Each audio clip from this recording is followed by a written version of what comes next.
That's how a PMS system actually works. So who else is going to try? What is also the challenge? Now, what you said is really not, what you said is what needs to happen or what needs to go into it, not the challenge. So can I have Taiwo tell me a challenge? Sorry, Taiwo.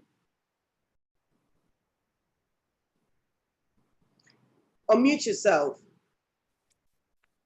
Good afternoon. I really cannot think of a challenge at the moment.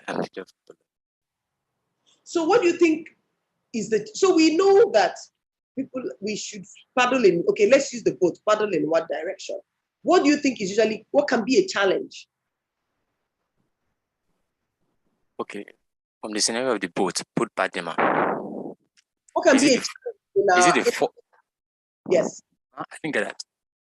So what can be a challenge in their in our inability to paddle in one direction?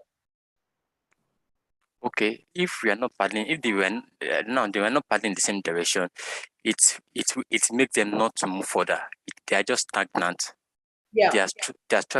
They are always struggling to move, but they are paddling in the same direction. They will not go anywhere with except they responsible for that. What can be responsible for that? One, lack of communication, or let me say, okay, lack of understanding or knowledge. Mm-hmm. Secondly, communication. Probably someone might not have knowledge and not be able to pass it across to the other person, or probably they do not know at all. Good. Okay. Fair enough. Gloria, can I have you tell me a challenge you think? Because I want us to, this is my own way, I want you to take ownership of this, to get into the gist of it. Can I have Gloria? If I was awarding marks, I won't award marks to Gloria. Gloria and Franca.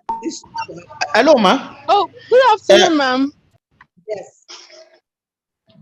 Okay, this is Franca. Sorry, I wasn't able to talk before because I was in a very noisy place. I was just trying to settle down. That's okay. So sorry about that. That's fine. Okay. One thing that can cause can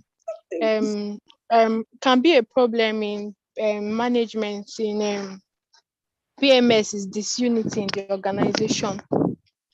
So if people are paddling a boat in different directions, there will be no movement. But if they agree and come together to pick a particular direction to move, they'll be able to grow and move towards progress. Okay, fair enough. That's fantastic. So in practice, where things can go wrong is the poor metrics. So, because we need to be a lot more technical. So I hear you when you say this unity, things are not going on by the time which can be lack of communication, or they're not communicating right, or we have the wrong set of people working together. Those things are there, having to hire round pegs in a square, people who have are not skilled enough to perform the jobs that they do. Those are no-brainers. But beyond that, part of why a PMS system would have issues are one, because you're coming as imagine what we said at the beginning, you're starting up, you're like I don't know if you mentioned it, but you're like the expert, the performance management expert. You want to understand that after this whole thing, you must have an idea, or at least you have the orientation that this is how an organization should run. These are the systems, these are the structures I need to put in place. These are the things a systemic plan an organization should have for it to meet its business objective. That is what I want to ensure that you also take out after this training. Part of it is bad metrics. By metrics, we mean people are measuring the wrong things. So at the end of the day, there's no link between what you're measuring to the business objective. For instance, I can be measuring punctuality to work. What if I come to work 6:30 in the morning every day and I leave at 8 p.m.? Meanwhile, the objective or the reason for which I've been employed is not being attained. So the metrics, what you're measuring, is so critical. We'll get to see why that is so critical, or what the essence of it. Also, the poor target. Sometimes targets are too low that it doesn't even motivate you enough. It's easy for you to accomplish, or it's too high that you try, you can't get there. You're demotivated. Sometimes someone is doing a job and the person doesn't understand how his job connects to the big picture. And you see that very, very often in organization. Salespeople are working to make sales. Maybe repair center is talking to customers anyhow.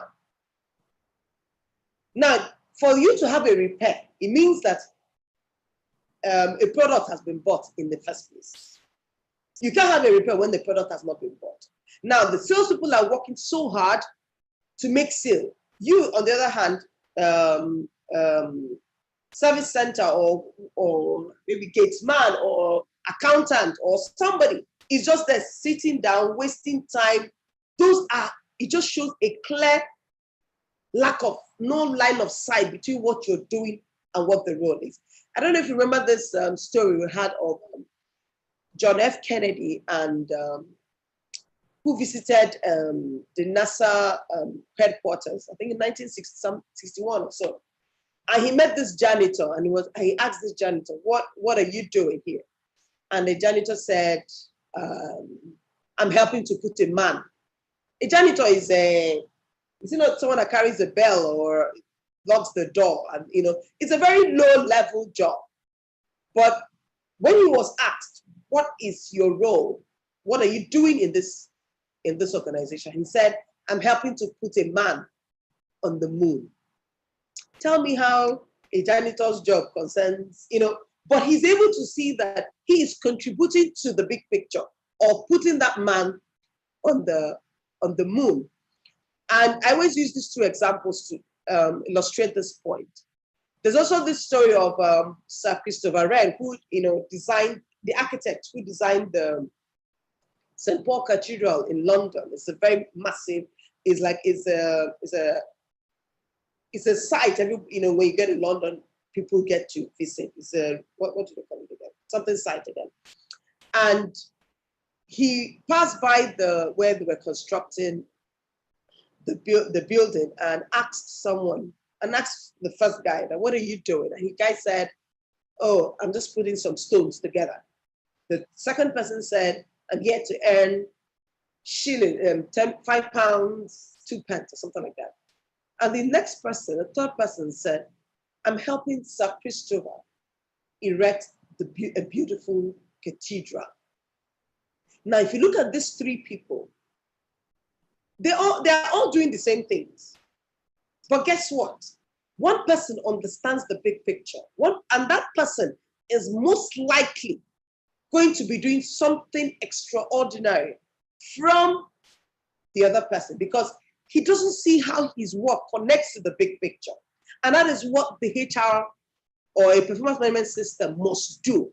You must create that line of sight, understand what the business is there to achieve, and see how his or her role connects with those objectives. Also, lack of transparency of the process, lack of consequences. Whether you perform your job or not, there are no consequences. I always say there must be consequences for every action, whether it's positive or negative. So we must reward you either by sacking you, promoting you, whatever it is. Those are parts of reward. Weak communication, like you mentioned, Adela mentioned, and reporting lines of in the organization. There's no real-time information. Remember what the lady said about if the car falls on the way. A PMS system must have something in place for interventions in the unlikely events things happen. That's part of the PMS system. It's not just about this is your target and you run with it. If something goes wrong, it must have a plan articulated prior to even the job, such that regardless of who is performing, if this happens, then this. There must be that plan B, plan C, whatever it is. That's what a proper PMS system must have. Weak management engagement. Sometimes you have organizations where the big boys are just interested in the financials. They are not interested in the operational parts of it. But then the operational things are the pillars that drive, the finances. And of course, no regular standardized process. The structures are not there. I don't know what I need to do to achieve, it's just a mess. And we usually see that in, small SMEs and, mid-sized organizations where they just put things in place, let us just be doing. But then the big boys, the bigger organizations usually have that. But of course, you still see those in those big firms. Sometimes it's not well articulated. There are loopholes, there are lacunas, there are things that are not well aligned. But regardless of I always say, regardless of the organization, the size, the objective, there are key things that must be put in place so that you can now escalate or you can now expand if it was a big organization. Are we still together? Yes, Yes, Yes, ma'am. So what does this situation now look like? So I have this image as well, which is we see everybody paddling in one direction. They're all together. Some are doing it frowning, some are excited, some are smiling. Some seem to be finding it difficult. Regardless, they're all doing it together. This is what the ideal situation. Everybody's working towards one goal, contributing their quota, contributing their skill, contributing everything that they need to do. Now let's get to the gist of PMS. So imagine that you're that HR person. You've come into an organization. This is where it starts. So we've come to the understanding that we know why we need to do it, because we need to put those structures. Businesses are built on structures, and people drive those structures.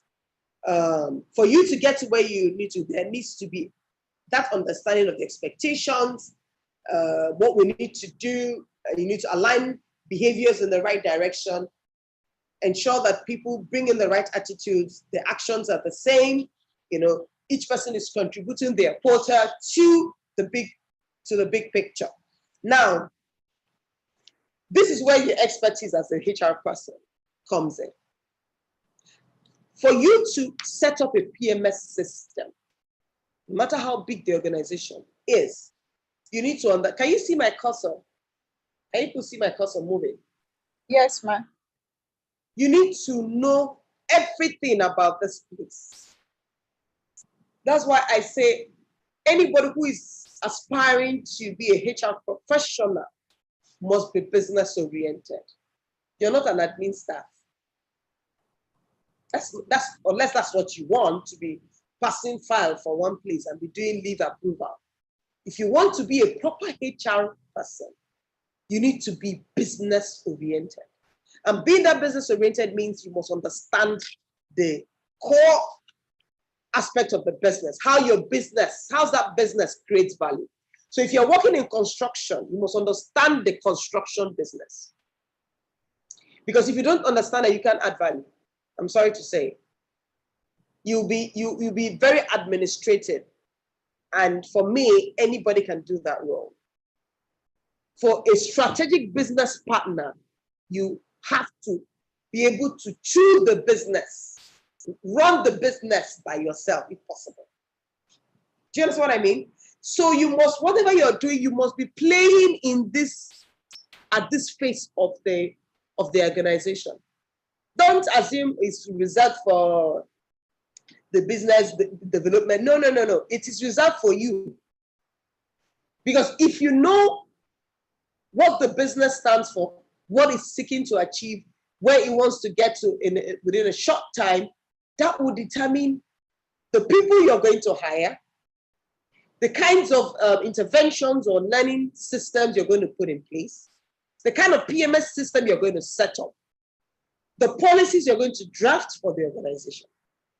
Because all these things draw from the vision, the mission of the organization. So when they're performing strategy, so if I say that off this training, if you're in an organization and you're just there do everything you have to do to ensure that you're on this table, because this is where the thing happens. And it only you can only get there if you understand the business, if you're able to see the value creation points, and then you're able to now use that information in your HR role and bring to your HR role. Do you understand what I mean? So if you're in construction, if you're in construction business, if you're in aviation, you must understand the interplay within that organization such that you can talk the business talk. It's just that for you're talking the business talk through people, the way people can do it. Do you understand what I mean? This my simple advice to anybody getting to a place. You must be on this table. And part of it is, if you understand this, then you're able to help the organization. Remember, I'm looking at you as the expert. You are the one, imagine you're the one person, HR person in the whole organization. Now, what do we need to do to set the strategic direction of the organization? So usually before, people, what the organization have done in the past is, oh, once the finances are okay, then it's okay, we're fine. But, over time, we've had a lot of research insights, or people who have developed models. Like you have the balance scorecard, the performance prison, all kinds of performance management systems that pretty much look at beyond the financial measures. They look at the operational measures. What are those day-to-day activities that we are going to do to achieve our mission? And so this is a typical balance course. We're going to get to that. So it looks at the finances. It looks at how, for us to achieve our goal, what financial measures or actions do we need to pay attention to? For us to get the right customers and look good in our customers and create the right experience, what are those things we need to do? What are those things we need to be measuring to ensure that our customers keep repeating their business? What do our people need to know? What knowledge, skills, and abilities do they need? What competencies do they need to have such that they can deliver on those goals? You can't bring a driver and tell the person to go and fly a plane. Every area has its own key knowledge and skills and requirements to get it accomplished. What are the internal business processes that we must excel at for us to achieve our business objective? So if you understand this, remember what I said, it is not person specific, it is job, role. Leave the people that are going to do the job first. Leave them aside and get to understand this. Sometimes it may appear a little technical, but it's really easy if you look at it. Then you're now asking yourself, what are those critical success factors along these lines we must achieve, or we must pay attention to? It is from there that you're going to derive your KPIs, which is your key performance indicators. And key performance indicators are role specific. So if I'm a driver in an organization, my KPI is different. But guess what? It is still speaking to the mission and the vision of the organization.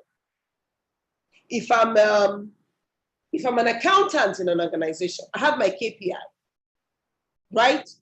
Which would be, set out along this four boxes, but it's still speaking to this big picture. That's exactly what it is. Understanding the external environment. So, for instance, if you're client facing, or your business is very government dependent, or it's politically the political situation of the company, of the society, affects your business. All those things are things that you're going to put in your KPI. For instance, if you're going to be watching government policies, what is the government doing? The people who are in that role would have it as a KPI to keep following up, to use those information that they have to make decisions. Those are part of what the whole thing is all about. Are we still together? Yes, ma. Yes, ma. Yes, ma'am. Anybody ask me a question? Let me be sure that we're together. One person asked me a question. Can I have Adiosu ask a question? Or if you can't, if you don't have a question, make a comment so far. Let me be sure that we're together. Adios. You have to unmute yourself. Quickly, our time is going. Yes, ma'am. Yeah. I'm with what you are saying, ma. What I understand about what you're saying is, in every organization there is always a goal as what one wants to achieve in that organization. And for one to achieve that particular goal, one needs to put some things into place, like the strategy, what needs to be put in place to achieve the particular goal. Then what you need, like whatever you want to measure, as in that you want as your performance as your performance management system. Like you can, let's say, for example, like let me say, like you want to use punctuality to measure performance of the people of the organization. So like the saying goes that punctuality is the soul of a business. In a particular organization, let me say maybe construction organization, you know, people have to come very early to put things into place so that they can achieve their set goal. Right. Okay, good, fair enough. So like that is your example, if punctuality is a critical success factor for Yes, ma'am. their work rates or their work time, starting Yes, early is, you know, so if they are going to put that measure, what do you think they also need to have to ensure that they achieve their goal? Okay, I think one of the things they need to have is after being after everybody know, okay, we are resuming this work by 8 o'clock and we are closing by 6 o'clock p.m. So everybody needs to be there, and at that exactly time everybody has to do everybody needs to go into their various whatever they need to do at that particular time. So they shouldn't delay, since the clock in is 8 o'clock. So immediately when they comes in, let them they will just go into their various activities. So they shouldn't delay anything, so that they will be able to close at that particular hour they are clocking out. Okay, I like what you mentioned. So the point I was trying to drive out is, I can come early. Yes, ma'am. But not finish the work. Yes. It's possible. For women, for instance, if you go to salon, there's some people that talk from morning till night, and they're not able to achieve. Maybe they've made only one person's hair, but the person came early. So why I always mention this is, you must bear in mind to understand what the core thing is. So beyond coming early is a good tracker, which is, at least I need to be there early enough to start it. But beyond that, as a HR person, you must have a system in place that gets the work started at 8 a.m. if 8 a.m. is the time. And not just started at 8 a.m., it is done at the rate expected. So by 6 p.m., what we need to go. The goal for which we set out 8 to 6 as the work time is achieved. So part of it is clocking in early, good. It's a no-brainer. But you must have a system in place that tracks work rate, work quality. Do you understand? Because those are so if I come at 10 a.m. and I'm supposed to mold 200 blocks in a day, if I come 10 a.m. in the morning, but I'm able to mold 201 blocks because I don't go for lunch break, or maybe I'm able to just focus, work, smartly with a lot of speed and all that, and just get my work. And then I come 8 o'clock, but I only produce 150. Who has actually done the work?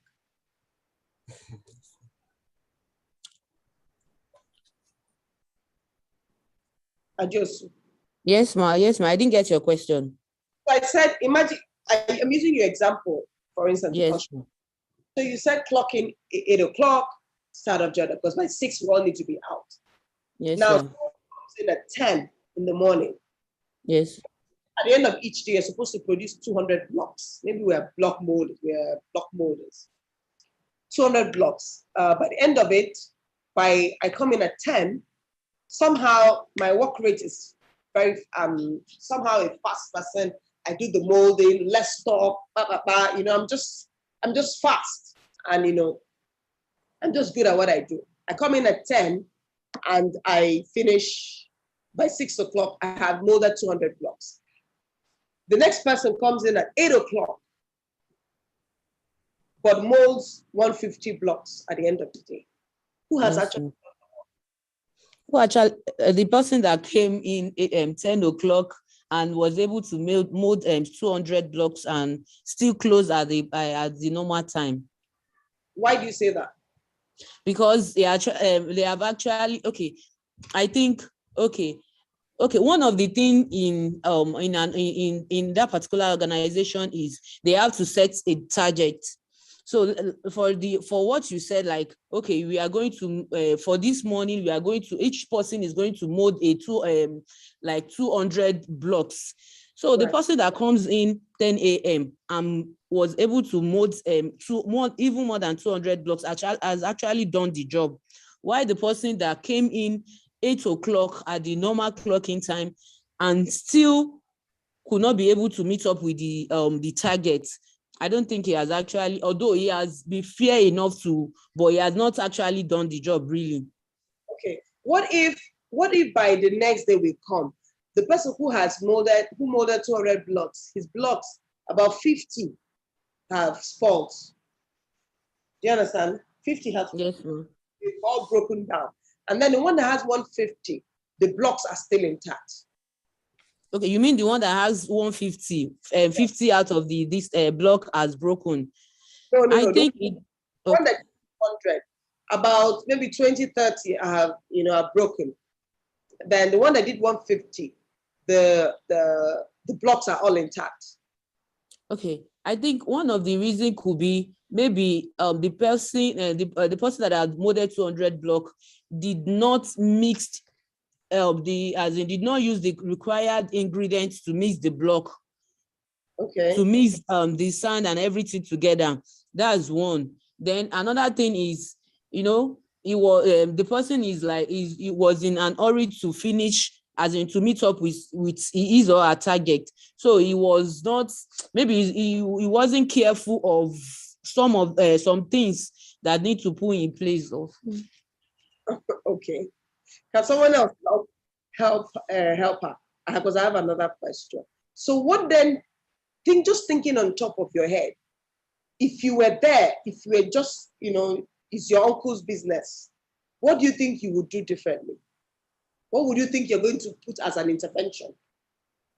Okay, good afternoon, everyone. Okay, I think that's where the role of the quality assurance comes in. As a HR person, you have to ensure that there is quality in the quality control management. So to ensure that each personnel that is occupying a particular position is not only doing the job, but they are doing it well to meet the vision and the mission of the organization. Okay, great. So I'm driving at something. Let me print another scenario. Imagine you're in a sales team and you guys are selling cars, right? It's a car business. Now, salesperson A always meets her target. So maybe the target is always 100 million per month. She always hits 100 million. Another person, salesperson B, well, 50 million, but the customers are always visiting the firm. They are doing repeat business. They buy today, they buy tomorrow. But this other person of 150, the customer feedback is on the lows. It's not so positive. What's your take? Can you come? Yes, Taiwo. Please come again with the question. Taiwo. Hey. Okay. Okay.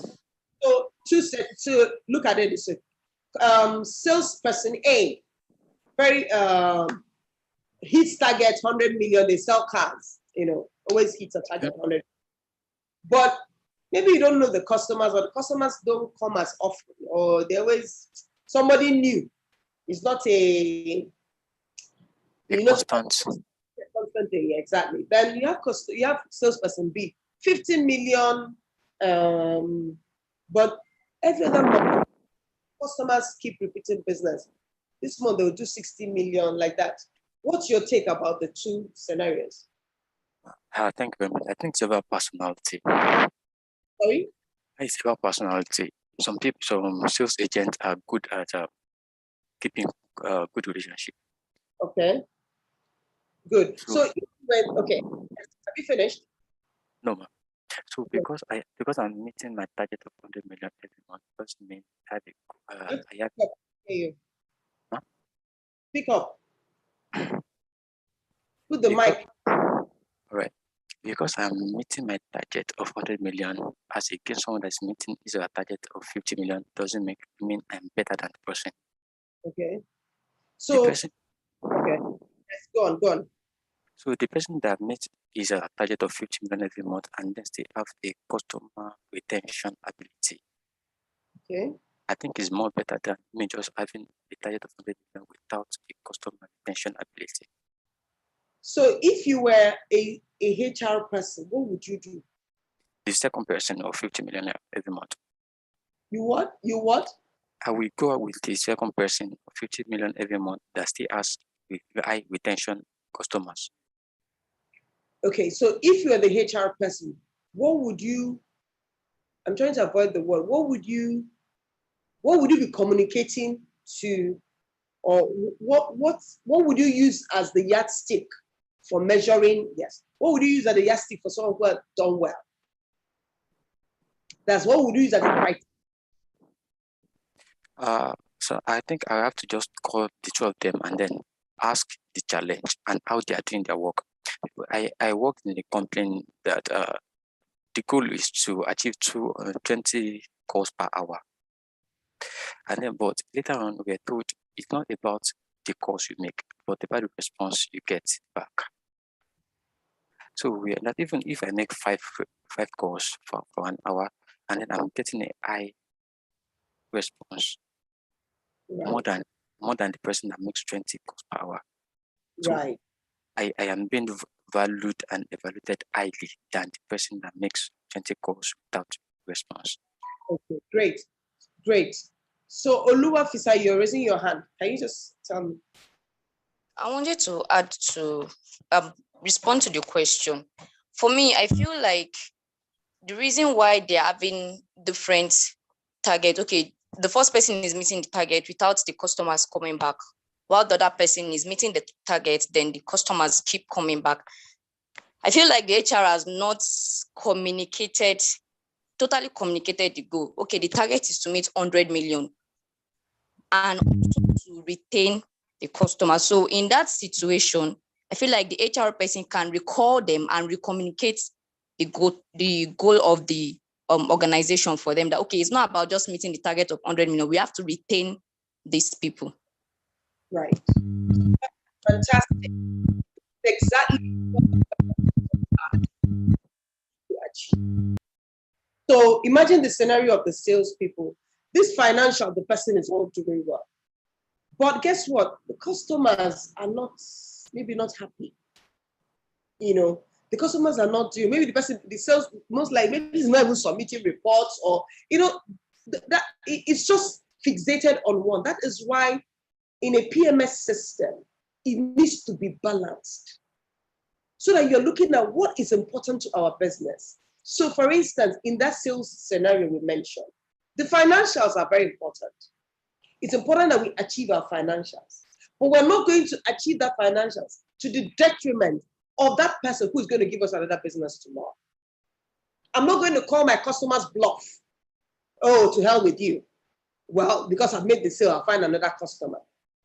You don't know if that customer is going to tell another person, no, don't go to these people. Do you understand what I mean? So in a proper system, it needs to be integrated, looking at all the different value creation points. The financials are good. What do we need to do to attain our financial goals? We need to set the right target. We need to look for new revenue generation. We need to reduce our costs. That's perfect. But beyond that, what else do we also need to do to ensure that we're able to generate business? Part of it is our customers need to be happy. Our customers need to want to repeat business. So what do we need to do? Customer satisfaction.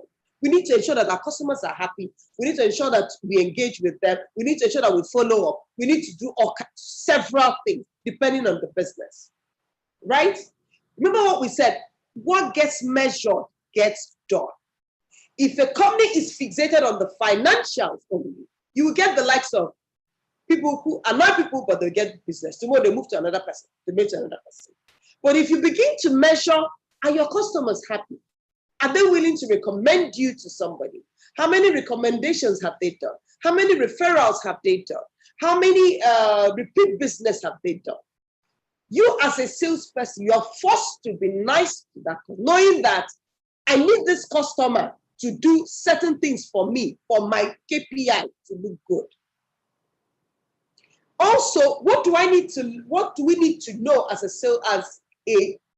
an organization, or our frontliners, our salespeople?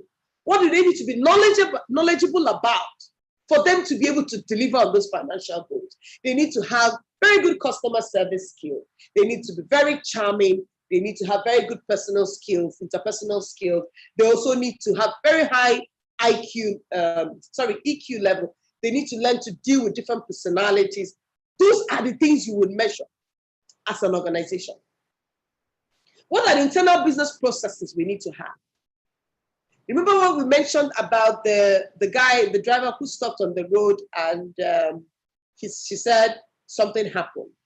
Part of our ability to meet this financial goal. Imagine that driver is going to deliver a car to the customer. Last month, or one group stops him on the road and he's not able to deliver. Part of what we are measuring is your ability to communicate problems and get resolution for them. Some drivers may, maybe because someone blocked, say, you know what, today I'm not moving anywhere. The person will just sit down. His ego is at stake. He now doesn't know that the customer there is waiting for me to deliver this car. But if he understands that big picture, knowing that my response time, we have a 24-hour or 6-hour response time once order is placed, that person would find solutions to ensure that he delivers that car within the time frame. That's exactly what PMS does for you. And that's exactly what a balanced scorecard does for you. It doesn't look at only the financials. It looks at all the pillars that are capable of influencing those financials. All right? So imagine we set up a system. What then do we need to do? We need to review. So to set up a system, before we get to that, before we set up a system, we need to, when I started initially, I said, imagine that you're the expert.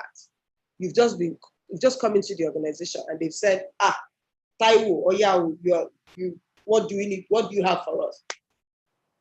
You don't just come and say, no, we need to do KP, we need to do balance scorecard. You know, you're really neat because you finished gap training. That's not the thing. You know, you need to sell your idea. Imagine there's a system, there's an organization, they don't have anything. You need to have that money then buy it. You need to show them why this system is going to get them to where they're going. You need to be able to demonstrate, articulate it with the words in business terms. That's why I say to you, as a HR, you must be a business-oriented person. You must know the business. If you're able to show to them how, if we do this, this is the value it will give us. It will reduce our staff attrition. It will increase retention. It will increase our ability to reward the right people. It will increase our ability to attract the best talent within an organization, because this is the system that we have. Then they begin to hear. Because if you don't show them how this thing translates to financial, you are joking. Because those people are fixated on where is the money coming from. So you need to have that management buy-in, understand the mission and strategy of the business itself. I've already said that. Understand what the desired objectives are along the 4 perspective. If you remember this, this diagram I did, the strategy, how does this play out here? What are the things, the critical success factors we need to achieve? What are the goals? And the KPIs must be smart. Remember what we said about the poor metrics. Whatever we measure must be such that when we accomplish it, the big goal is accomplished. That's why we trace it down, we cascade it from the business objectives. Now, when we say, we all know what SMART is, specific, measurable, achievable, relatable, or relevant, and then it must be time bound. Any goal you fix must fulfill this criteria. I must be drawn from the business objective. The KPI should be leading and lagging. Now, by leading and lagging indicators, so leading indicators are futuristic.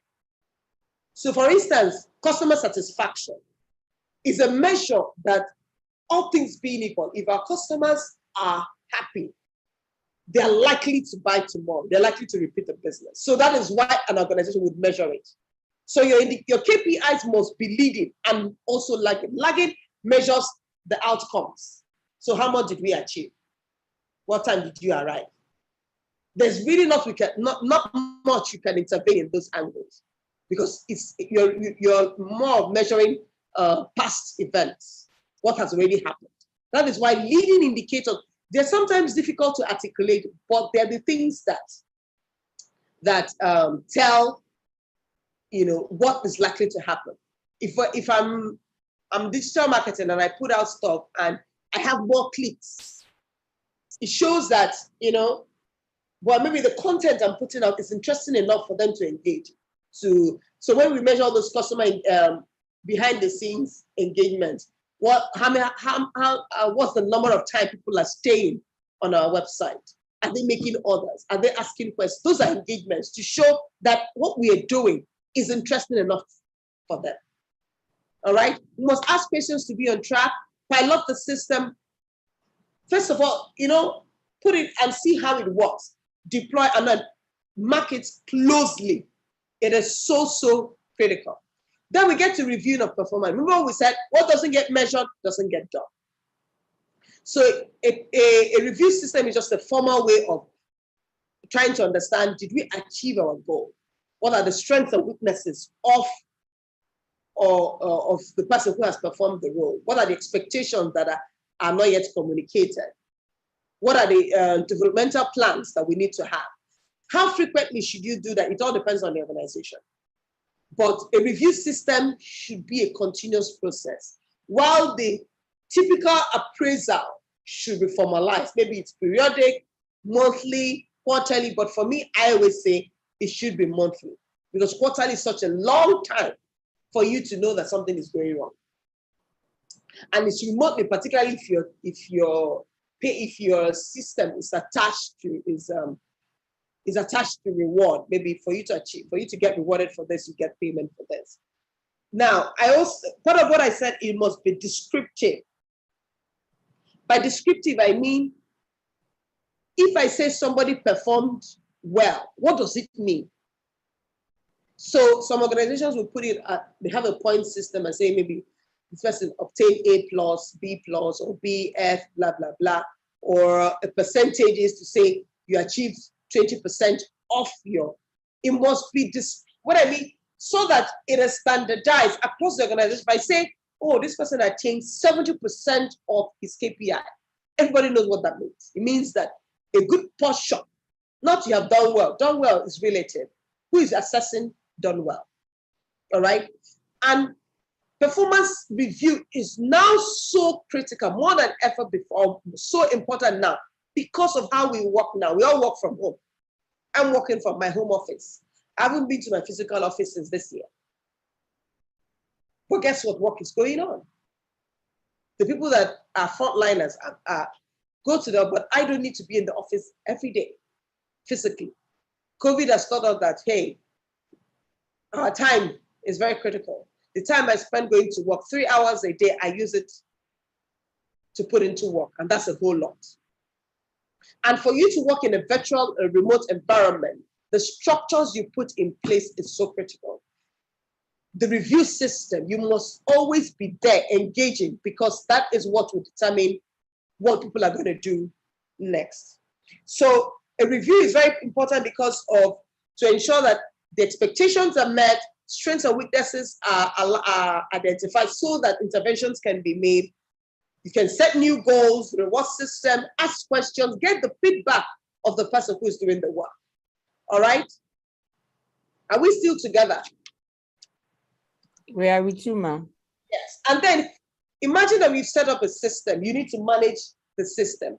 And how would you manage that system? What are the practices you're going to put in place? So I always recommend to organizations, have a performance dashboard, departmental performance dashboard. Put it in a place where everybody is saying it. Oh, we need to achieve 20% of this, or reduce our cost. But in fact, some people do it that they reduce our paper cost by 20% where they are printing, where the organization is printing papers. So sometimes when you go to print your paper and you see that, you now ask yourself, this thing I'm printing, is it necessary? That will make you either go back and say, you know what, I don't need to print this document. That's all part of ways of ensuring that people act in a certain manner. The coaching, some people put a coaching and mentoring system. Coaching is pretty much performance driven or performance specific. Mentoring is more of developmental. So you can have a coach who you want the person to coach this person through this, maybe a sales process, or maybe how to do something. So it's usually performance specific. Mentoring is more developmental, less structured. You can have as many mentors as possible. It's a lot more, not as structured as the coaching. The continuous feedback, daily reporting, meetings, town hall meetings, engage, particularly now that we work remotely. There must be engage. It's not as if you're micromanaging or monitoring spirit. That's not what it is. It is that because people are in different places working, you must be engaging. That's how you know that someone is on track, and how you can. Some people can have a problem and just sit on it. They don't know what to do. But you must have a system in place that requires or places a demand on someone to do a certain action if the person meets a bottleneck. And of course, the onboarding. Onboarding, I always tell organizations, is so important. It's an opportunity to set the record straight. Sometimes people join organizations without knowing what they're required to do. They come in, they say, they said, I think they're so in doubt about what it is that they're required to do, which shouldn't be. But a proper onboarding system would have all those plans in place. Then I say two-way goal setting. To get ownership is always best, in setting out the goals of you, the employee, the person, the manager, you're setting the goals together. The person is in a better position to own that responsibility as much more than someone who they said I should achieve this. All right? And then if you are in an organization where linking performance to rewards is the norm, you must hope that is in the philosophy of the organization, right? What is the philosophy? And it all comes from the corporate strategy. Are we going to be paying for performance? Are there things we're going to put in place to ensure that, for certain performance, this is what we do? Some people have a system where there's fixed pay and there's variable pay. So you're entitled to your fixed pay. The variable pay is based on KPI. Then you know that organization has one of their philosophies is that performance is based on, or reward is based on performance. Then you must ask yourself, if we do this system, would there be a difference in the performance attainment? But before you ever do anything, find out what is available, what is existing, are there gaps? If the thing is working, ask yourself, if I introduce this, will it make any difference? Why rock the boat? When they say, why change it when everything is working well? So you must always understand, evaluate to be sure that this thing, when we do it, it will make different. Sometimes you can pilot a system, just one unit, before you now transfer to the other areas. Design a system, communicate and make the process transparent. Everybody must know how my review is going to be done. If I achieve this, this is what I get.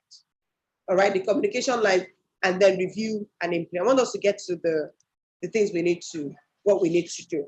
So rewards, remember, rewards are not only financial. They are intrinsic rewards, things that come with the job itself, you know. And as knowledge workers, particularly in a knowledge-driven environment, financials are good, you know, but more often than not, people want meaning to what they do. They want to find some sense of accomplishment. I'm doing something worthwhile. I'm engaging in something of meaning. I'm making an impact. In fact, the research that was done said, brought out the insight that the millennials, the young, the Gen Z and Gen I, whatever they call it, are very big on meaning. They want to do something, you know, altruistic. They want to ensure, they want to know that what they're doing is making an impact. All right, as against, you know, the previous generation. So empowerment, you must have that system in place, identification of an appreciation of work well done, both positive and negative, delegation systems, so that you channel the resources to, it's no use bringing a consultant to do what an admin person is going to do. That's all that what KPI would pretty much identify. Then what are your extrinsic rewards, which are like your financials, the pay, promotion, bonus, fringe benefits? Because the assumption is that when these things are in place, you achieve job satisfaction and of course employee performance, which has been translated to a total reward system. This is a known model. So you would have part of the reward system is even the organizational culture, the business strategy, the human resource strategy, how we reward our people, you know, the total rewards strategy that we have, the compensation benefits. So you have pension, HMO, whatever, work-life balance. Some people put a lot of social things into place. Those are all reward systems. Because remember, your role is to achieve the business objective through its people. And you want to attract, motivate, and retain the best talent within your organization. Career development opportunities, because if you attract, motivate, and retain, you know, you're going to achieve employee satisfaction and engagement, of course, business results, and financials. Now, this is where I want us to get to. Any questions? Sorry. Any questions so far?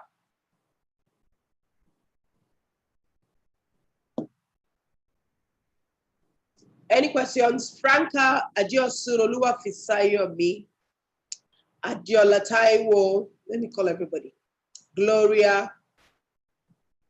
Any questions? If you don't have any question, then let's create this scenario. You have just been recruited. Any questions? Sorry.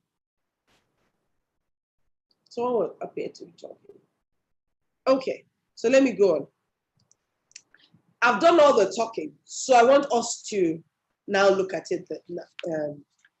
Look at a scenario. You have just been recruited from a firm where you were known for turning around the performance of an organization. You have been employed as the HR director of a training firm, Impact Training Center. That's the name of the firm. In your first meeting with the management team that lasted 5 hours, they shared the mission of their firm to be the #1 provider of workforce development programs that tackles the unemployment rate of youth in Nigeria due to lack of knowledge, skills, and the right attitude to work. As part of your deliverables in your first 100 days in office, you are required to set up a management system that will put the organization on the path of attaining its mission. You have also been given a target of 10 million per month. They have also communicated to you to deploy the balanced scorecard, which they believe will help the organization on all fronts. What are your plans? So let's start quickly. How do they, I would have loved, oh, sorry. So let me stop sharing my screen. Let me get an Excel sheet that we can use, right? So I'm going to be, you're going to be talking to me, and I'll be imputing. Let's try and draw up. Let's try and just set up a system. You know, it doesn't have to be. It doesn't have to be right. We don't have to get it right on the first day. It's the whole process. Okay. Let me share my screen. So we have the business objective, right? Can you all see my screen?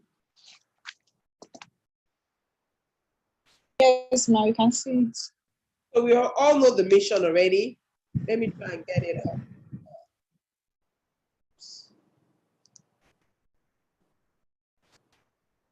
Oh, sorry. Sorry. Okay. We know the mission of the organization to be the number one training center. Let's just write it as training center, right? So can someone help me out on what we need to do? So I want us to look at the goal. So what are the objectives we need to achieve as a business? Can we see my screen? Can we so that I'm sure that we are? Okay. Yes. So what do you think for us to be the number one objective? One of the objective is 10 million naira. Abby, we saw that. Training. I can't do the talking. Yes. What else is an objective? Things we need to achieve. Taiwo,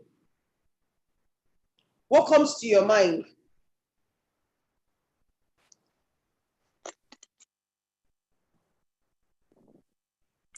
Recruitment, ma'am. What do you mean by recruitment?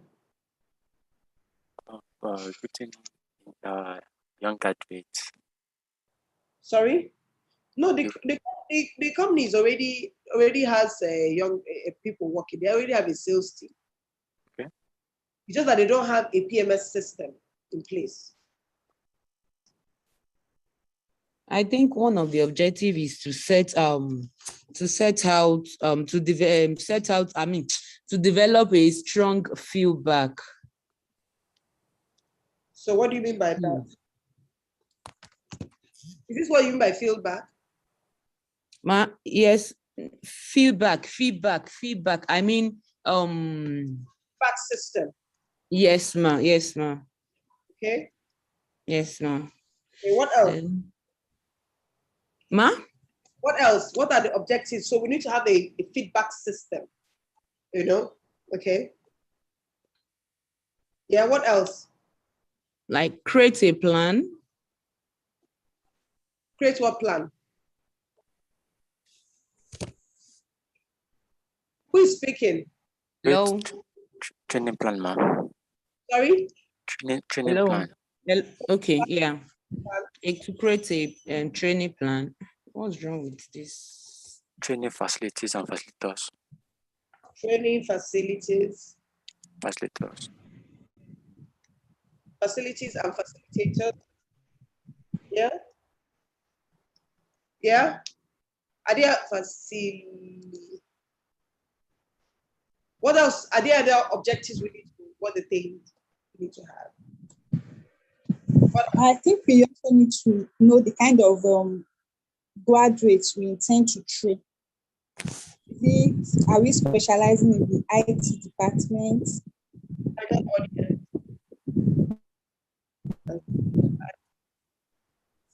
Training. Yeah. So shouldn't that be in the,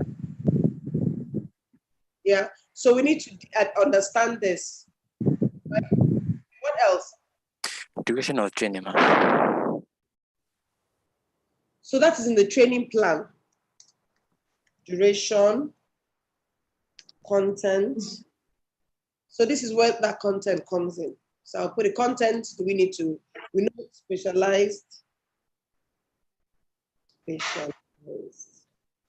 So even this training facility comes in. That is part of the whole plan.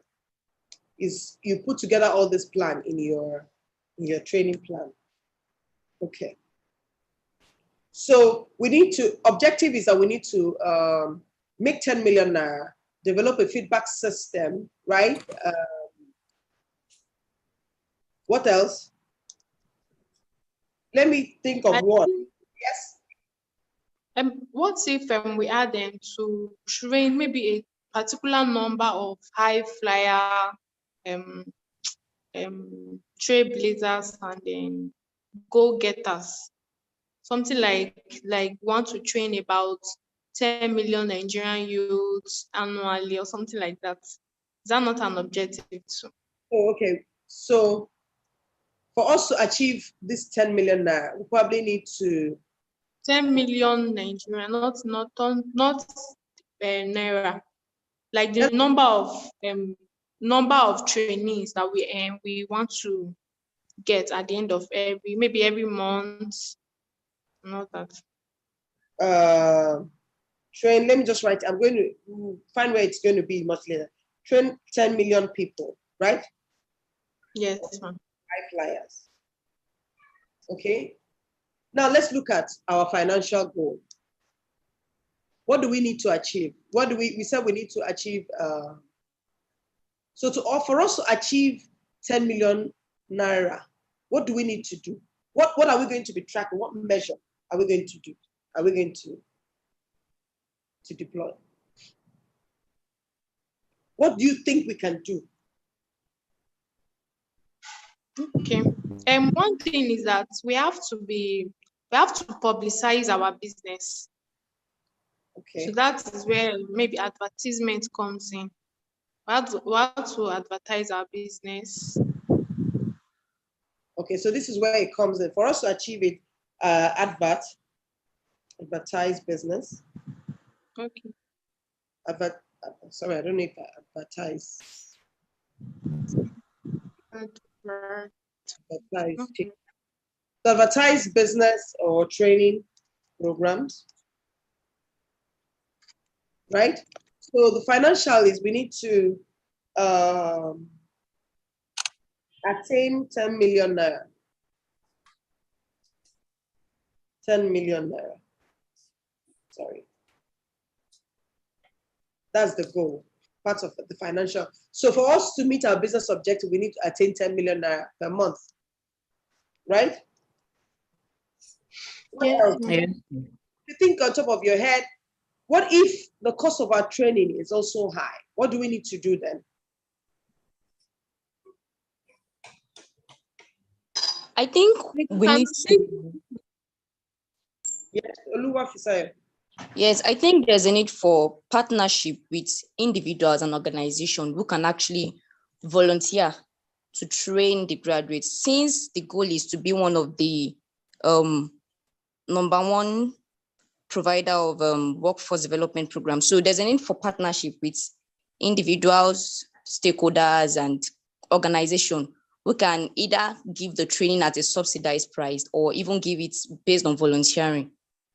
Okay, so partnership with stakeholders and organizations, so that, maybe so that they can subscribe to our training, right? Okay, so customer, what must we do to ensure that our customers are happy? And who are our customers? Then what knowledge do we need to have?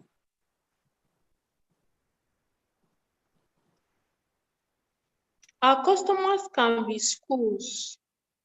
Okay. Schools and organizations. Organizations. I think we can also target corp members that are just left NYS who might be interested in taking professional courses.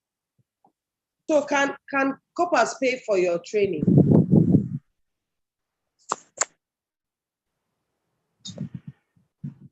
Because remember, you have a financial. For that NYC stuff account, that's where partnership comes in. Some NGOs can maybe support and fund some corpers and other less other less privileged members of society. Sorry. Okay, right. Okay, so what other things do we need to do well within our inside to ensure that we hit this financial target?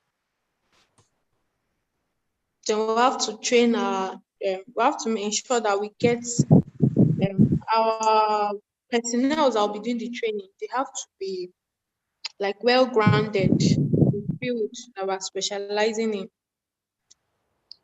So you see, I'm just writing this, not quite well, but I just want us to have that understanding of how we can about this. If you remember, so as a business, we said we need to the strategy. 10 million naira, that was the instruction. 10 million naira. You're a turnaround person. There, that. So for us to achieve in our financials, part of it is also to ensure that the cost of your training is low, so that you don't pay all the money out. Am I correct? Yes. Yes. Cost of training is low. So it's important that the cost of the training is low so that you make the money, the profit is there. Then you also need to reach out to who are your clientele, customer, schools, partners. What are internal business processes you need to have? You said you need to advertise business and training programs. What else? What else?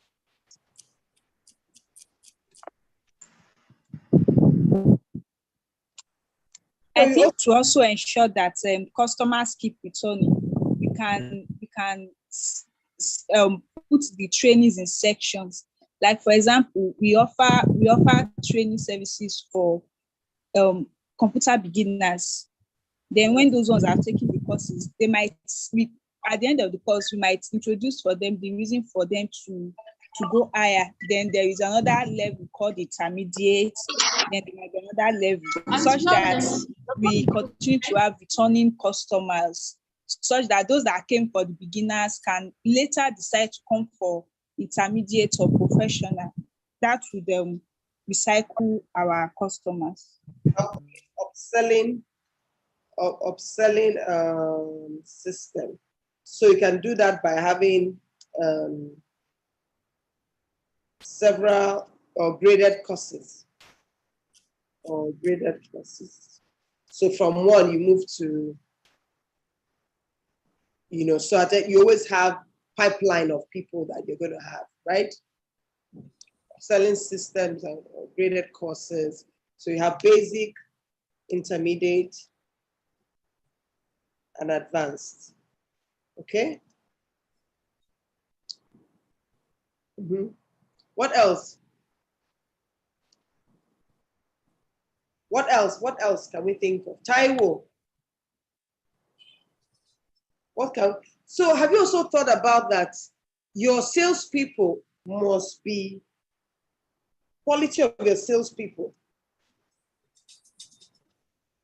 and knowledge they have.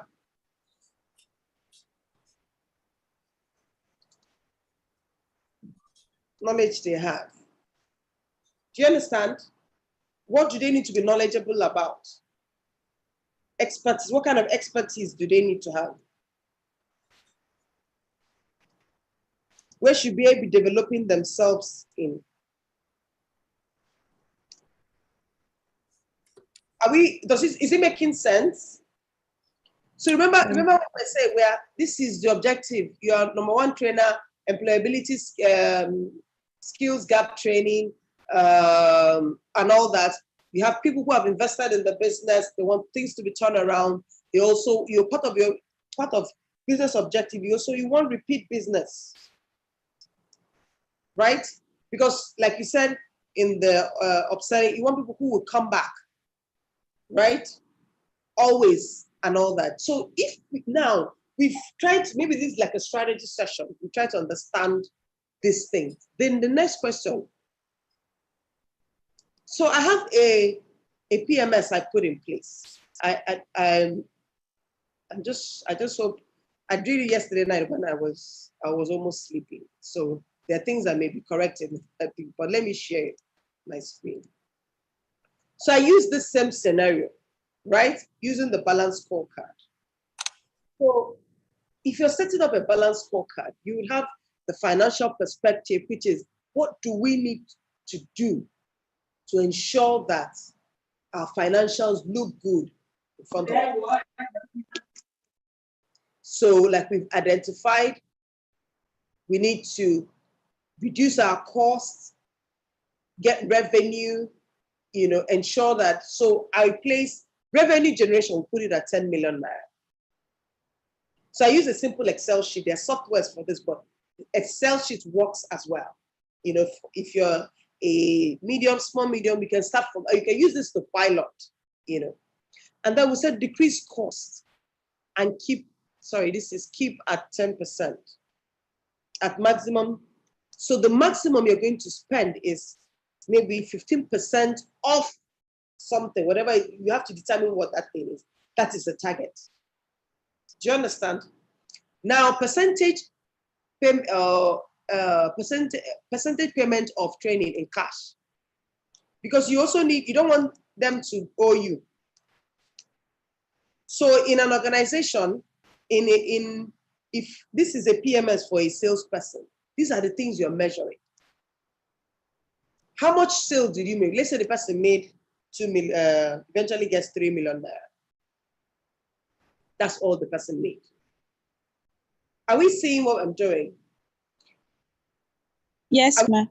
Yeah. Yes, ma'am. We attach weights to each of these things. So we attach, this revenue generation is 20%, 10%, this is 10%. Then we now move to customer perspective, which I assigned 35%. So what do we need to excel at in terms of the cost from the customer perspective? And we said client rating of our services and response time. Remember what I said about leading and lagging indicators. Leading indicators tell you what is most likely to happen in future. We want to sell today, but we also want to sell tomorrow. And one of the ways or the parameters we can determine that is the satisfaction level of our customers. What they think about our response time. Do they think that we are very responsive? So we rate that. And part of what your role is to find how to capture that. Where are you going to get that information from? Part of it, that's why some people will do evaluations after training or after service. They'll tell you, please evaluate us on this. Did we respond to your queries on time? Did we do that? And you have a yardstick of what appears as performance. So you want 100%.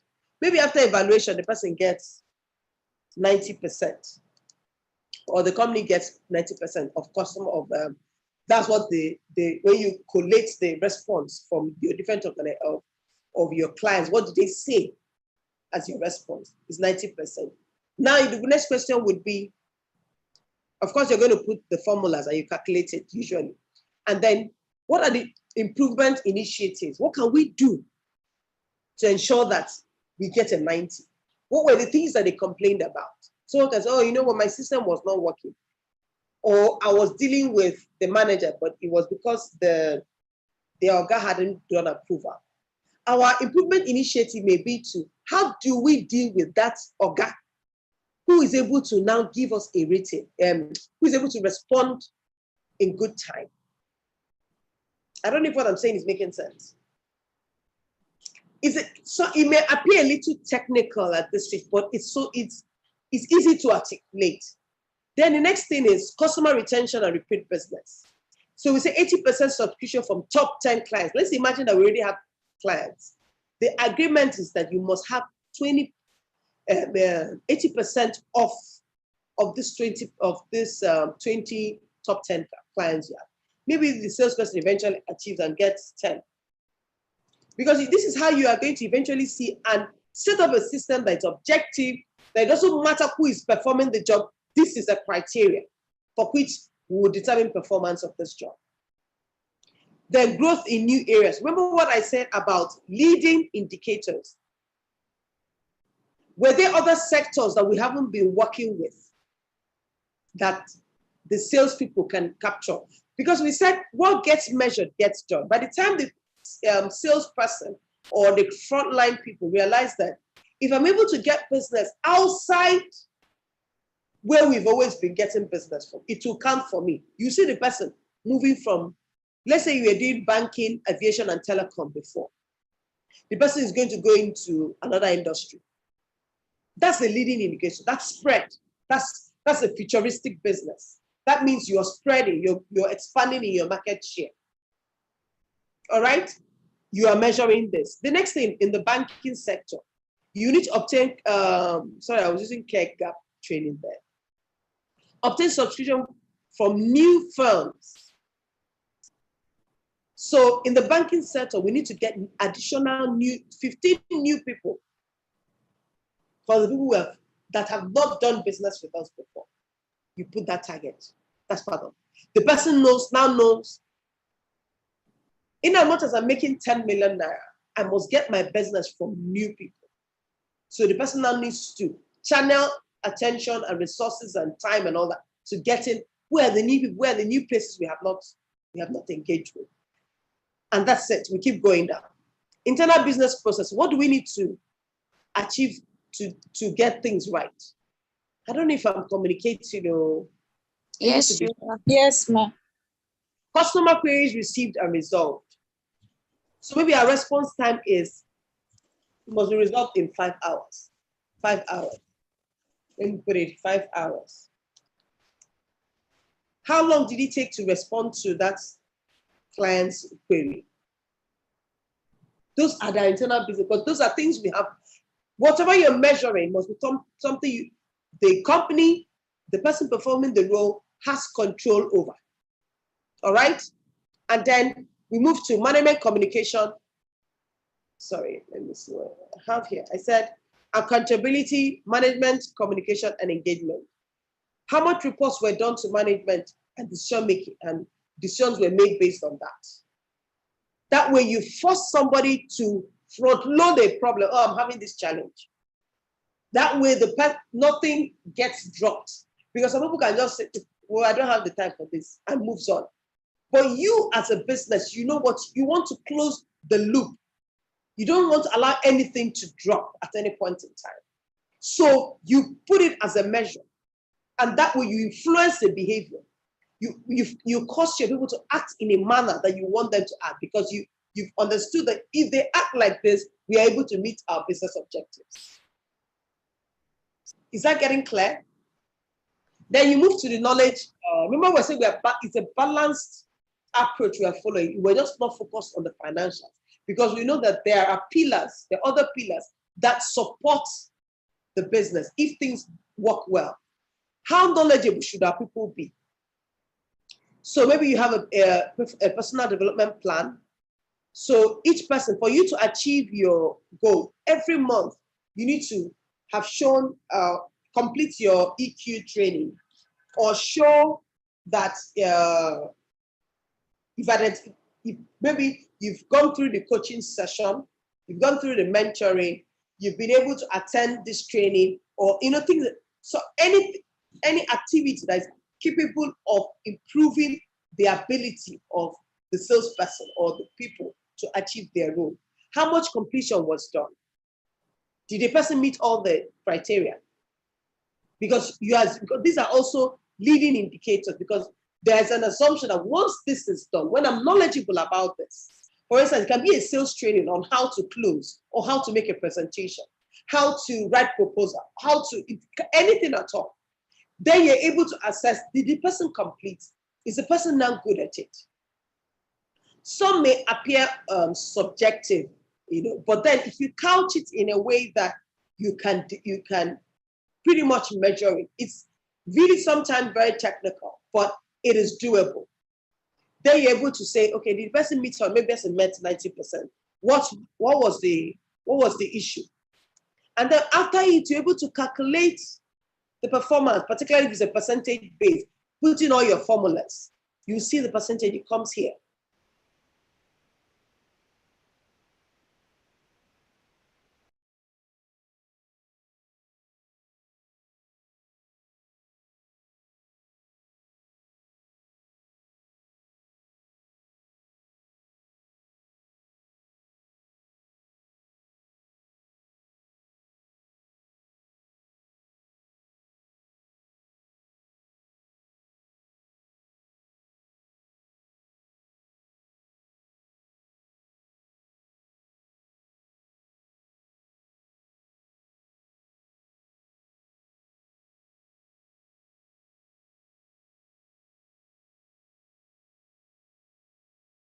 Sorry,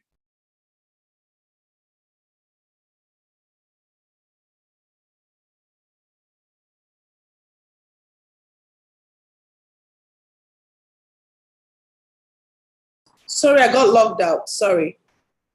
Was it my system? I don't know. So let me continue. So that's it.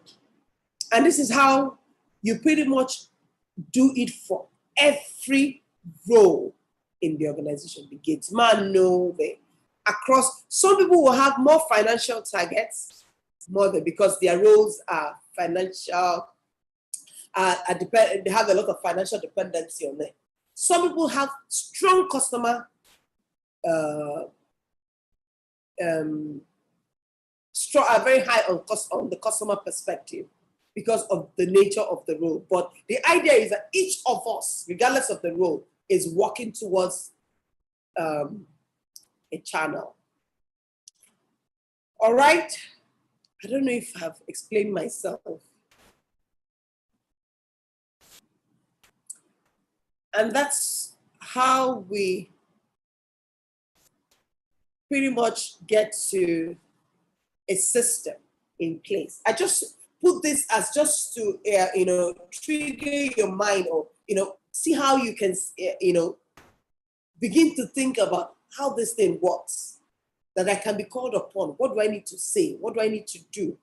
Are there channels that I need to focus on? What can I do to make that difference? If I'm speaking to my organization, I'm saying, no, you know what? We need to make sure that our measures are, the things we are looking at is balanced enough.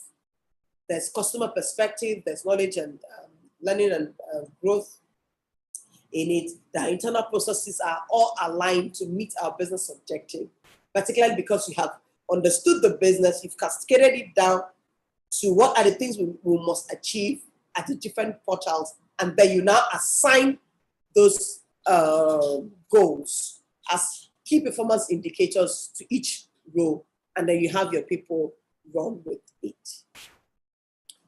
So I think at this point, I've come to the end of my presentation. I do hope it was worth the while. So that's it. Thank you very much, Ma. I have a question. Okay, the last part was quite technical, really, I'll confess, but then I think I can still flow with it.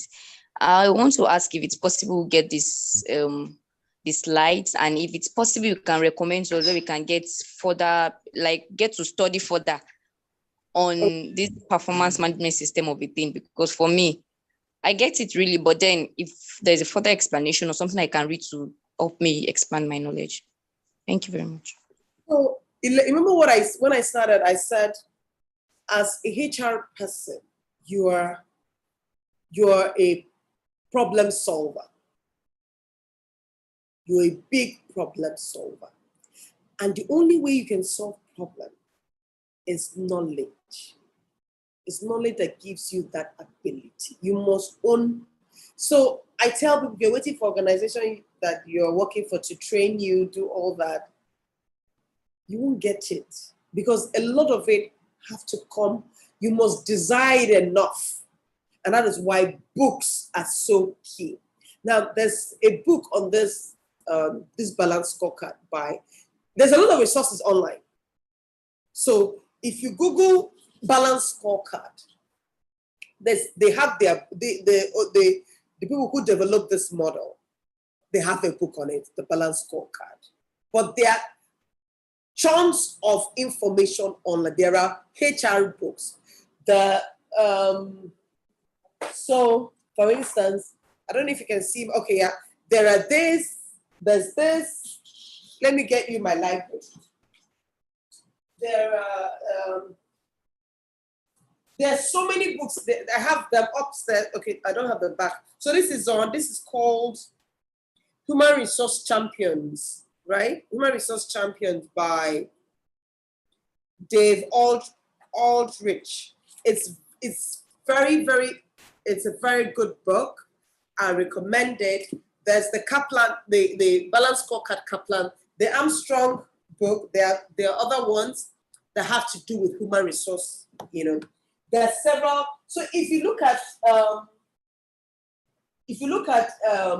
I'm just trying to see the ones that are here.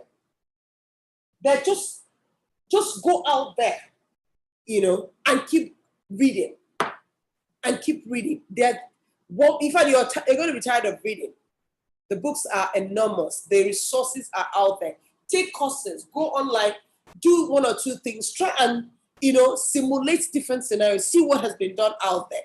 Belong to networks. Those things help you, because for you to add value, you must know your onions and then be business oriented. Don't say, me, I'm the HR person. That's not my. No. If you're in construction, know the construction business. If you're in the aviation, understand how the business works. If you're in a telecom, understand, because that's how you're going to add value. So that when you bring your expertise as the HR person, then you will begin to see how you can use the people, use in a positive sense, that's walk through its people to achieve those business objectives. So if you're working for instance, an aviation industry, they're maybe the kind of people that they like, or you're in a client facing. The person must have very strong communication skills, must have ability to speak, engage, the vocabulary. Those are things that come with your understanding of the business. Even though you just go and bring somebody and just put there.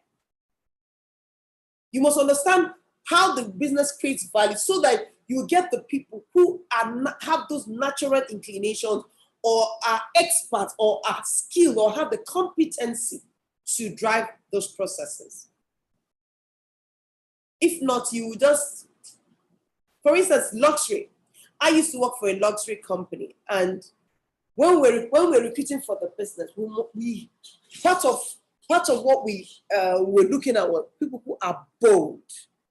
When I say bold, I mean bold, because for you to sell those products, you can't be selling a watch of 10 million naira. Yeah, this is how much it is. No, you're going to be talking the talk.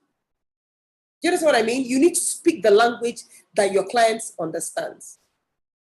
So we needed people who have that kind of mindset, are bold, they're entrepreneurial, they're energetic. For me, like in sales, I tell you, the energy a person, for me, it's a competence that you're energetic, you're strong, you're very active, because you're going to be on the field and you're going to get rejections.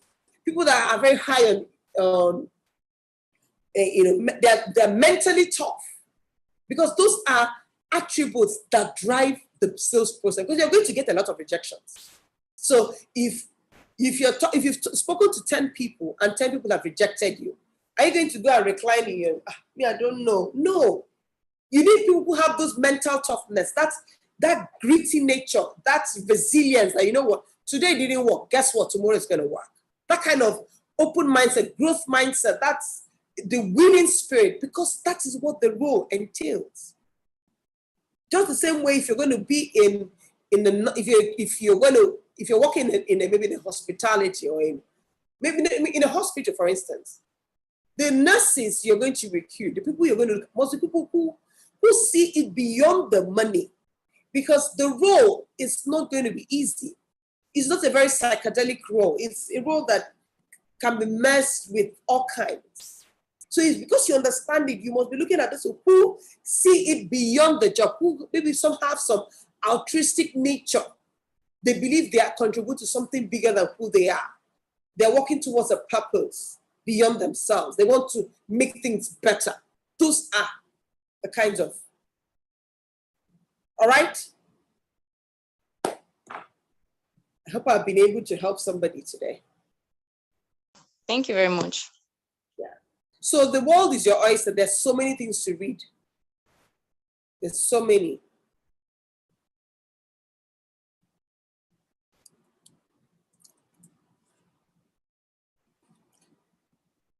Are you there? Any other question? Very much. Any other question before she leaves? Okay. In the absence of no question, thank you very much, Ma, for your time. In fact, I have my pen and my, and my books here, jotting down myself. And that has always happened most times when you lecture like that.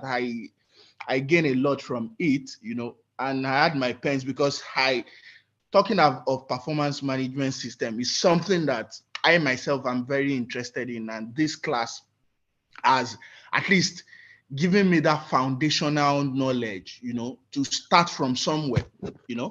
I just keep doing performance management, and it sounds complex, but with this class, you were able to give that, foundational knowledge to somebody that is even a novice. You now know where to start from. You know what is what. So, and I think with that foundational knowledge, you can build more on it and look for more things. And I think that is what this class was wanted to achieve. And I think from what we've seen today, you were able to achieve that. Thank you very much for this wonderful time, for always squeezing us in your tight schedule, and we calling upon you and things like that. Thank you very much. We say thank you once again. Thank you. Have a wonderful day, Ma, and enjoy your day. Yes. Hello, Ma. I said I wish the new HR people the best. It's not easy, Nice. but yeah, I wish all the best for you, Johnny. Thank you. Thank you. Thank you very much, Ma. Have a wonderful day, Ma. Bye. All right. Bye. Okay. Good afternoon, everyone. Good afternoon, sir. Can you hear me? Yes, we can. Yes, I can hear you. Yeah. So, how was the class today?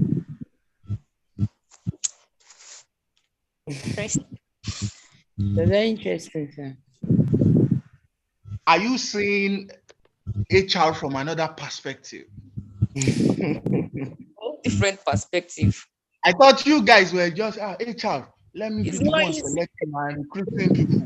But today, you saw another different aspect of it, right? Yes. Yes. Sunday, are you there? Yes, I am, sir. So, what do you think of today's class? I won't lie. It was in another dimension. I never knew HR was this deep. The class was kind of technical to me, but it was worth the while. Okay. So, Yes, sir. majorly, the HR value chain, has 4 major topics that is very, very important. One is the performance management that you just had. 2 is HR policy and procedures. 3 is that recruitment and selection that you people love so much that you think I will be the one recruiting. Me too. I'll be able to reject some people and things like that. That recruitment and selection. Then industrial relations is the 4th one. So what we try to do is that during this class, what you are having on Friday is recruitment and selection, which will be taken by another HR professional. And I know that class will be less technical. But one thing about performance management is that so many organizations are looking for people that are good with performance. In fact, most HR people that have work experience struggle with performance management. So it's a good niche for you to, if you want to specialize, it's a good niche for you to specialize. So we've come to the end of today's class. So my laptop is about to go off. So the next class will be on Friday. If there will be anything between now and Friday, I will also let you know, because we are trying to fix a class between now and Friday. But the next class is on Friday. But if there's going to be anything, we'll let you know. Also, you'll be assigned your mentors this week. You'll be assigned your HR mentors this week. So hopefully, we'll get that across to you. So have a wonderful day, everyone. Hope you enjoyed yourself Thank you, and sir. continue to build on the knowledge you've had Yes, sir. starting with this class. Have a wonderful day. Bye. Thank you, sir.